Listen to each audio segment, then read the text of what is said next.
Nós vamos conversar com Marcos Bianchi, especialista em agronegócio e ex-presidente da Única e do ícone. Marcos, os portos são hoje o principal gargalo logístico do país?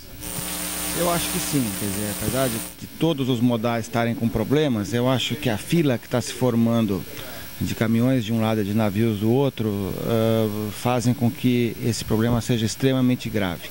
Ainda mais quando a gente considera que 60% dos grãos saem por 2 portos que estão sujeitos a chuvas e cada vez que chove o porto para, que é o caso de Santos e Paranaguá, né?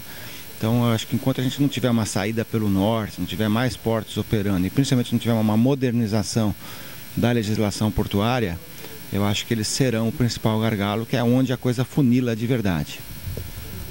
A MP dos portos tem sido motivo de duras discussões entre governo e congressistas. Há como chegar a um consenso nesse tema? Não, eu acho que o consenso já foi atingido, né, na medida em que o relatório foi apresentado, e depois as emendas foram propostas. Agora tem a tal da emenda aglutinativa que traz diversas outras emendas.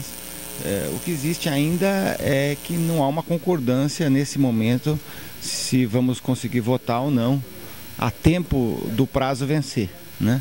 Então temos mais algumas horas aí até a quinta-feira para resolver esse assunto e eu acredito que o negócio está embolado mesmo. Tem muitos interesses se conflitando nessa história, tem gente muito insatisfeita, então é isso que está gerando esse adiamento. E a situação é bastante dramática porque ela tem que ser aprovada na Câmara e no Senado, né? E isso tem algumas horas para isso acontecer. Quais os impactos desses gargalos logísticos sobre a competitividade do agronegócio brasileiro?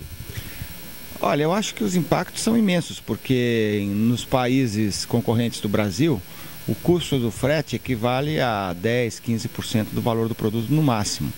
Esse ano, o milho de safrinha do Mato Grosso vai pagar um frete acima de 50% do valor do produto, né?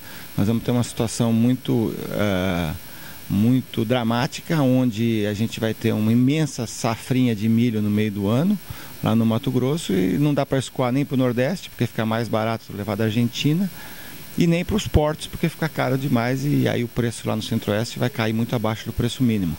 Então vai acabar sobrando milho no Centro-Oeste, e hoje existe uma demanda por milho não atendida lá no Nordeste, por exemplo, né? Então é uma questão muito, muito triste o que está acontecendo, porque a gente, de fato, com esse problema todo que aconteceu, desde os baixos investimentos em rodovias, a falta das hidrovias, o gargalo lá dos portos, tudo isso se traduz por preços cada vez mais altos do frete, sem contar a lei lá dos caminhoneiros também, que é mais um fator que aumenta o custo do frete. Quer dizer, tudo isso junto acabou impactando enormemente a rentabilidade dos produtores. O senhor presidiu o Instituto de Estudos do Comércio e Negociações Internacionais, o ícone. O senhor acredita que o Brasil se pauta mais por questões ideológicas do que pragmáticas em suas relações comerciais? Eu acho que nos últimos anos o Brasil tem dado mais importância ao que a gente chama de geopolítica, né? Acho que o Brasil concentrou bastante a sua ação na questão do Mercosul, que no meu entendimento só anda para trás, né? Acho que existe uma nova onda protecionista na Argentina, principalmente, cada vez mais crítica, nesse momento que a Argentina caminha para uma hiperinflação, até para um default maior na parte das suas contas, né, públicas. E também toda essa politização que houve na América do Sul. Eu acho que a gente tem feito mais nessa área do que na parte comercial, né? Na parte comercial, se a gente fosse dar a devida atenção, a gente teria que estar nesse momento assinando acordos comerciais com os nossos principais compradores, né? E aí eu estou falando essencialmente dos países americanos como um todo, incluindo os Estados Unidos, União Europeia e principalmente a Ásia, né? Eu acho que para o Brasil e principalmente para quem lida com esse mercado de suínos e aves, é fundamental um acordo com os países asiáticos, né?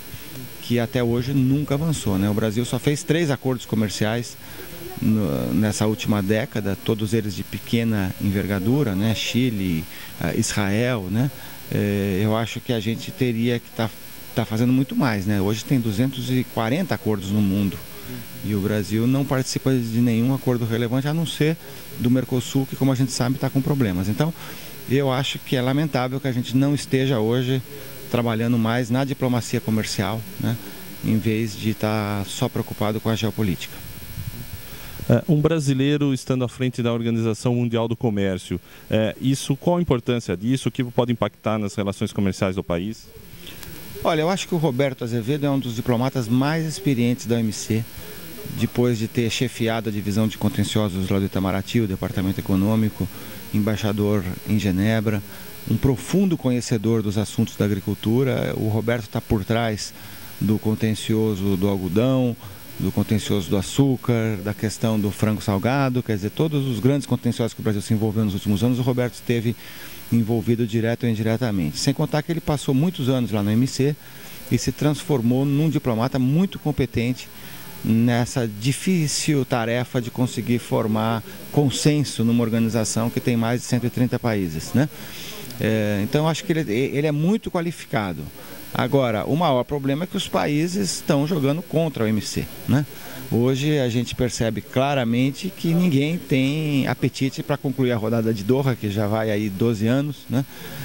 E mesmo o multilateralismo hoje está sendo minado por essa profusão de acordos bilaterais, regionais, né, que acabam atrapalhando um consenso mais amplo na OMC. Então eu acho que a tarefa dele é dificílima, mas eu acho que ele é uma das pessoas mais qualificadas para realizá-la, e acho que para o Brasil isso é muito bom, porque a gente tem finalmente alguém dos países emergentes participando do jogo lá da OMC, apesar que a OMC hoje está muito desprestigiada, e a principal tarefa do Roberto vai ser relançá-la.